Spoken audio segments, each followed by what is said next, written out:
मेरे प्यारे बच्चों, एक ऐसी वैकेंसी जिसमें मोटा पैसा मिलेगा, साथ ही साथ आपको एक ऐसी पोस्ट मिलेगी जहां पर आपकी एक अलग लेवल पर रिस्पेक्ट होगी और सिलेबस भी वही जो आप आज के टाइम पर पढ़ रहे हो।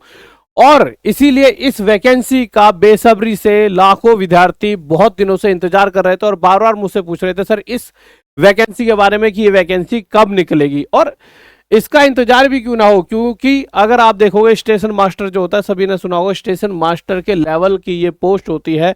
एक बराबर ही दोनों की मतलब कहीं ना कहीं रिस्पेक्ट होती है, वही एक बराबर दोनों की सैलरी होती है, तो बहुत अच्छी जॉब होती है। क्या होता है ये सेक्शन कंट्रोलर, उसके बारे में जानेंगे।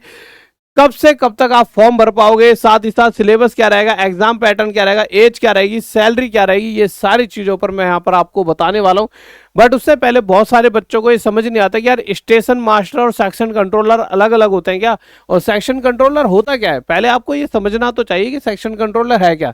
तो देखिए, सेक्शन कंट्रोलर मैं कुछ इमेजेस आपके सामने दिखाता हूँ, जिसे देख के शायद आप खुद भी समझ चुके होंगे अब तक कि सेक्शन कंट्रोलर होता क्या है। ये व्यक्ति है, ये सेक्शन कंट्रोलर है।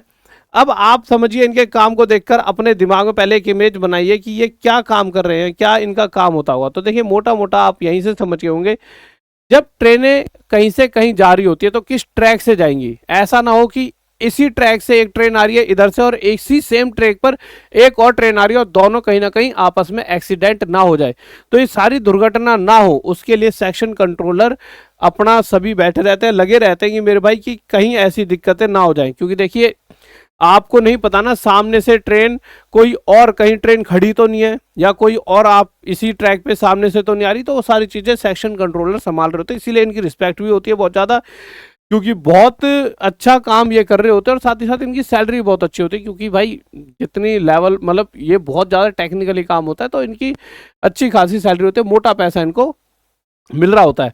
अब होता क्या, और भी बहुत सारे काम है। देखिए, जैसे कि आप समझ लीजिए कि कौन सी ट्रेन कहाँ से कहाँ जाएगी, किस टाइम निकलेगी, ट्रेन लेट हो रही है, क्यों लेट हो रही है, क्या बात है, सारी सारी एक तरह से कंट्रोल करते हैं पूरे सिस्टम को।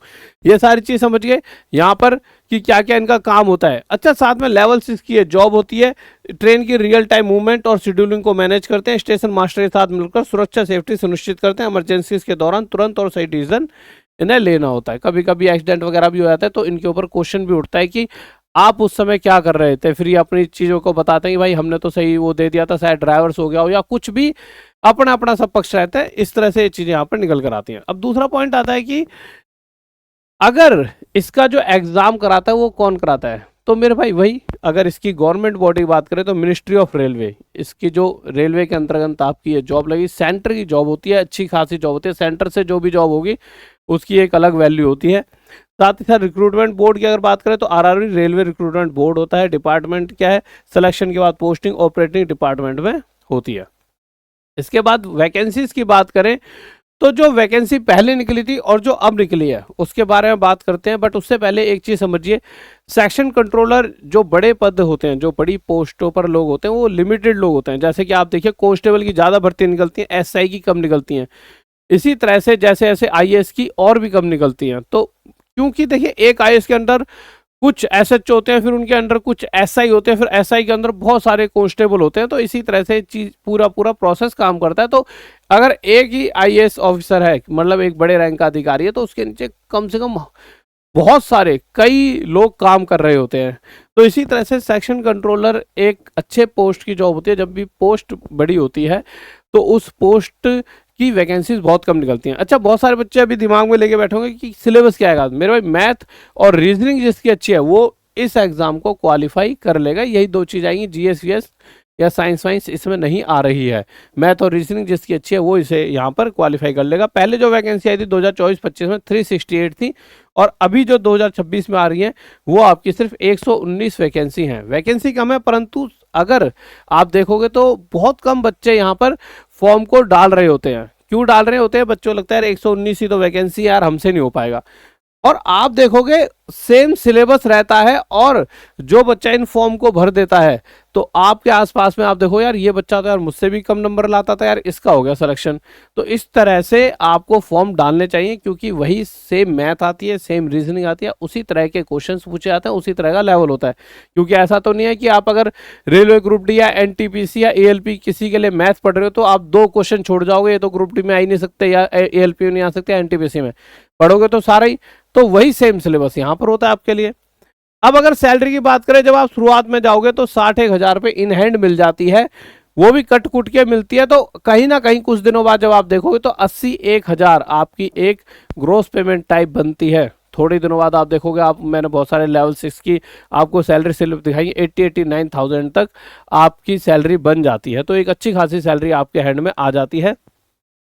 अगर मैं बात करूं कि कब से कब तक आप फॉर्म भर पाओगे, तो मेरे भाई 15 जुलाई से आपके ऑनलाइन एप्लीकेशन स्टार्ट हो जाएंगे, यानी 15 जुलाई से आप फॉर्म भर पाओगे और 14 अगस्त तक आप फॉर्म भर सकते हो। मतलब पूरा 1 महीने का टाइम लगेगा। 1 महीने का क्यों मिलता है? क्योंकि बहुत सारा बच्चा, देखिए रेलवे में बहुत सारे बच्चे हैं जो फॉर्म भर रहे होते हैं, तो एक टाइम दिया जाता है। और बहुत सारे कभी कभी बच्चे होते हैं कि यार नहीं पता लगता, 10-15 दिन बाद पता लगता है, तो इतना टाइम तो देना बनता है। और कहीं ना कहीं फरवरी 2027 में, यानी कुछ ही समय बाद आपका CBT 1 हो जाएगा, यानी कंप्यूटर बेस्ड टेस्ट हो जाए स्टेज 1, और उसके बाद आपका सीधा CBAT होगा। CBT 2 नहीं है, CBT होगा कंप्यूटर बेस्ड टेस्ट, फिर उसके बाद CBAT होगा। ठीक है।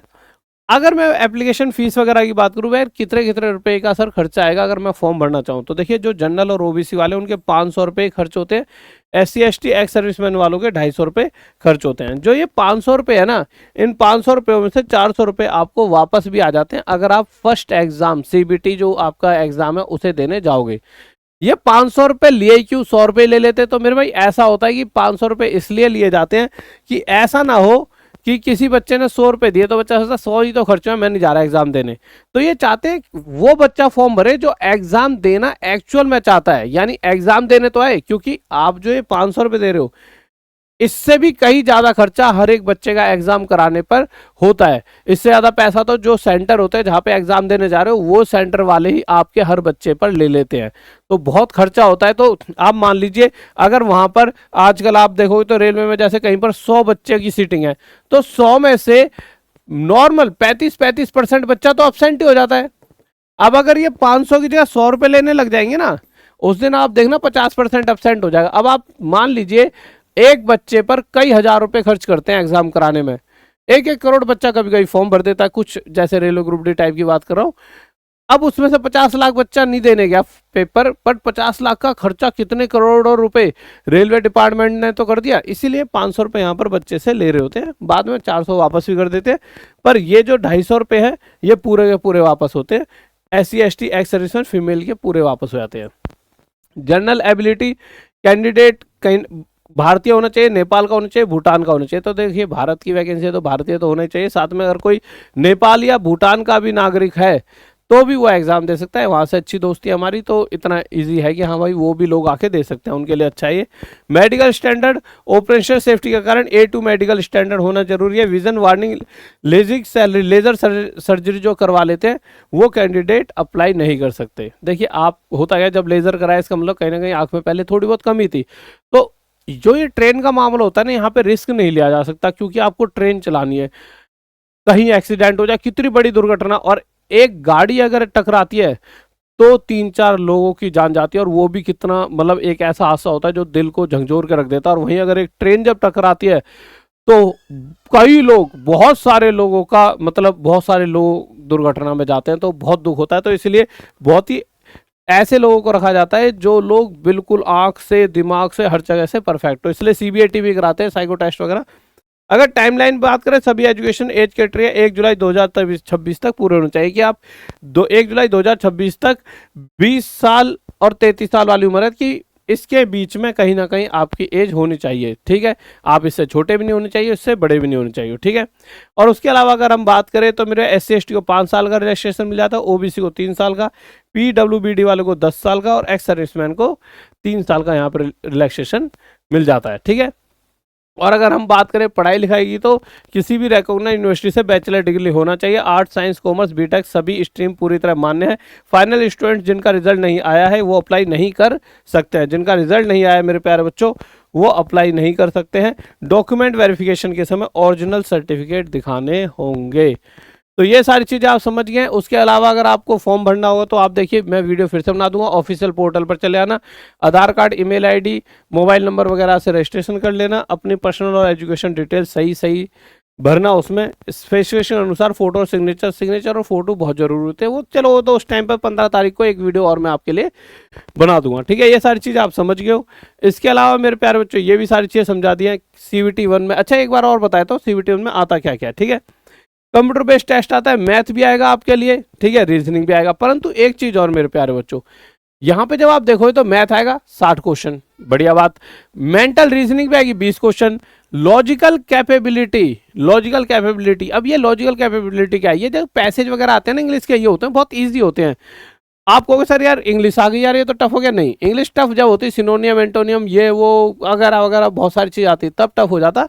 ये तो बहुत ईजी हो गया, पैसेज है, आप नॉर्मल पढ़ना और पढ़कर आप उसी में ही क्वेश्चन का आंसर होता है। और ऊपर से 120 मिनट है, आराम से पढ़ने का टाइम मिलेगा आपको। 120 मिनट बहुत ज़्यादा हो जाते हैं अगर मैं इस तरह के पैटर्न की बात करता हूँ, क्योंकि देखिए यहाँ पर अगर आप देखोगे तो 10 12 13 मिनट में ये खत्म कर दोगे, ये भी 10 12 13 मिनट में खत्म कर दोगे।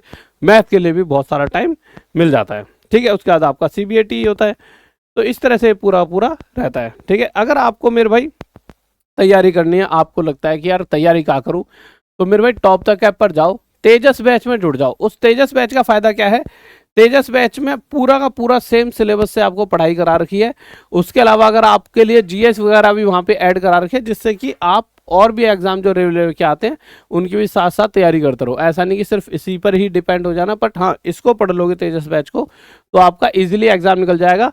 और साथ में मैं चाहूँगा कि क्योंकि 60 क्वेश्चन आ रहे हैं, तो मैथ्स का बाप जो बैच है, मैथ्स का बाप जो बैच है आपका जो टॉप तक ऐप पर है, इस बैच में जरूर जुड़ जाएं, क्योंकि 60 क्वेश्चन है तो इतना आपको आना चाहिए कि आपका एक भी क्वेश्चन ना छूटे। और बहुत सारे स्टूडेंट पहले भी सिलेक्शन ले चुके हैं, आप भी उनमें से एक हो सकते हो। परंतु उसके लिए आपको मेरे प्यारे बच्चों क्या करना होगा, तैयारी ढंग से करनी होगी। और इसको पूरा पढ़ लिया तो इतनी गारंटी है कि आपका एक नंबर नहीं कट सकता, पर पूरा पढ़ना पड़ेगा। इस कोड को यूज़ कर लेना T100, किसी भी बैच को लेते हो वहाँ पे यूज़ करना, आपको एक अच्छा खासा डिस्काउंट मिल जाता है, ठीक है। आपकी कोई और भी परेशानी हो तो कमेंट कर देना।